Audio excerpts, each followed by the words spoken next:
أهلا ومرحبا بكم مشاهدينا الجوية.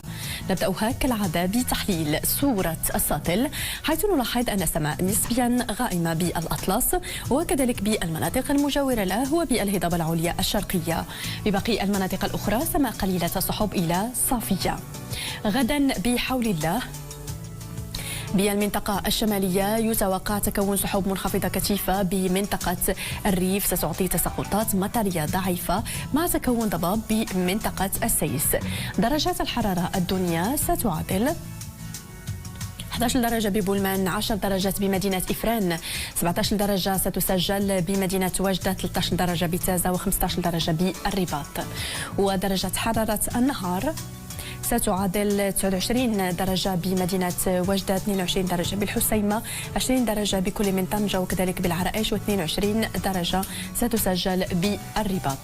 بالمنطقة الوسطى تكون سحب منخفضة كثيفة بالسهول المتواجدة تحديدا شمال مدينة السفي، ستعطي تساقطات مطرية ضعيفة، هذا مع تكون بعض الكتل من الضباب بالقرب من السواحل.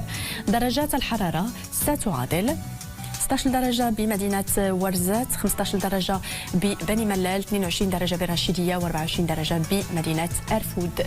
ودرجات الحرارة العليا ستتراوح ما بين 39 درجة بأرفود، 36 درجة بالرشيدية، 39 درجة بزاغورة، 37 درجة بمدينة طاطا وكذلك بورزازات، 33 درجة بمدينة